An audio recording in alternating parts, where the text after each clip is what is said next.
At the heart of every successful company lies its most valuable asset, its people.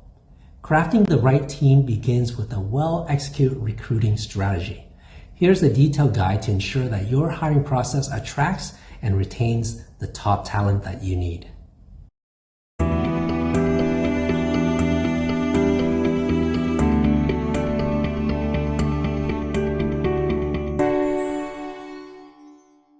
The right recruiting strategy has 3 parts, and I'm going to dive into it now with you. 1. Crafting that perfect job description. Your job description is the first impression candidates will have of your company, so make it count. Here's how. Detail it beyond hard skills. Don't just list the technical skills and experience required.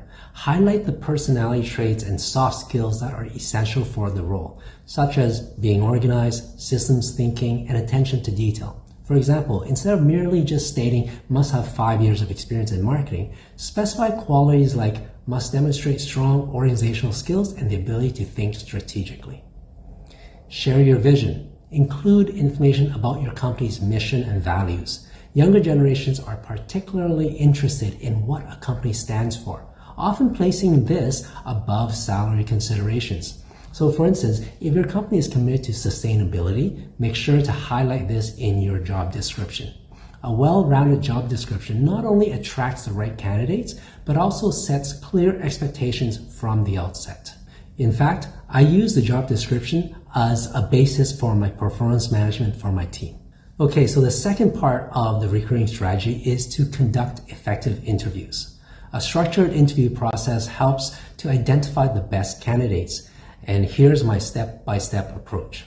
First part is to do a thorough resume review. Look for inconsistencies or gaps in the resume. Make notes of areas that need clarification, such as unexplained job changes or employment gaps.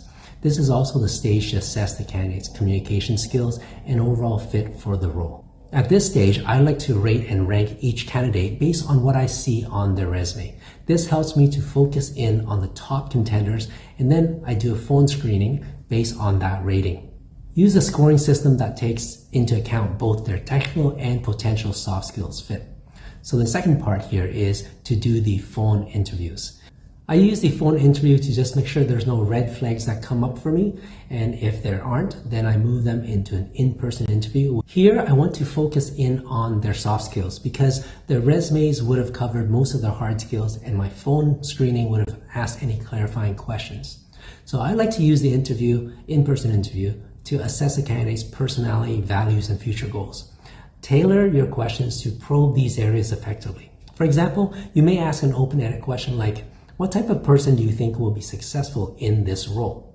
Another tip I have for in-person interview is to ask behavioral questions. These are key to understanding how a candidate handles real-world scenarios. For instance, you might ask, can you describe a time when you had to manage multiple deadlines? How did you ensure success? These questions help to reveal a candidate's problem-solving abilities, teamwork, and adaptability. These behavioral questions should really be tailored to every candidate's experience. So there's not really a template for this. Every candidate can be unique depending on what experience they come from. You may want to look through the past experience listed on the resume and then use that as the background to ask specific challenges and successes that they've encountered. If you have a lot of candidates that are good or on the fence about some of them, then feel free to bring them in for a second interview. If it's an important hire, I almost always will do a second interview. For the second interview, I would recommend to change up the interview environment because it can reveal different facets of a candidate's personality. So if you've had it in the office for the first interview, then consider a coffee shop, a restaurant, or even a walk for the second round. This approach can help you see how the candidate behaves in less formal settings. Then lastly, I want to talk about team involvement. If possible, you do want to involve team members in the second interview or maybe in the first because you want their input on the candidate's fit within the team dynamic. This can provide valuable insights and ensure a well-rounded assessment. Step 3 to the recruiting strategy is the onboarding and training. So the journey doesn't end once you hire someone. Successful onboarding is crucial to setting up your new hire for success. Here's some things to keep in mind. Structured onboarding plan. Outline a clear plan detailing what the new hire will learn in the first weeks. This should include meeting colleagues, understanding workflows, and getting comfortable in their new role. A detailed onboarding plan might include a schedule of training sessions, introductions to key team members, and a walkthrough of the important processes and systems of your business. You want to have a regular check-in because frequent touch points show that you care about their progress and provide opportunities to correct any misunderstandings early on. This is particularly important during the probation period, typically the first 90 days. Regular check-ins also help to build a rapport with the new hire, fostering a sense of belonging and engagement.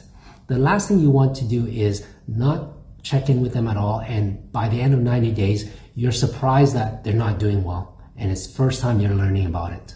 Another key aspect is providing that support for success.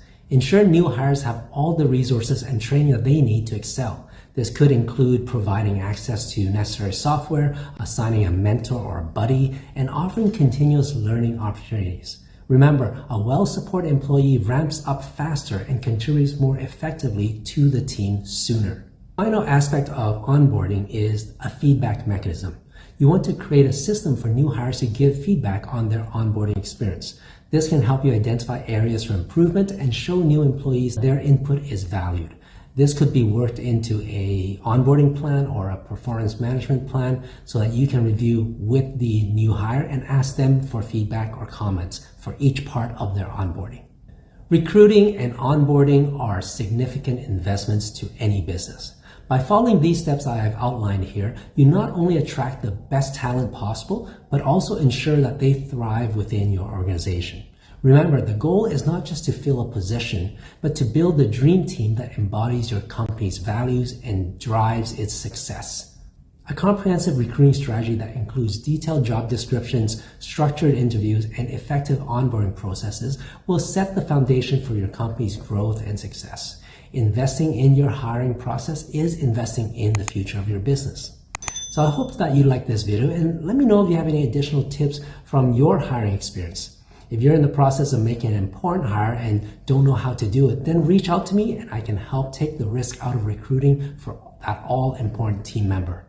I'm Eric Lee with Starfish Coaching, and I can turbocharge your success.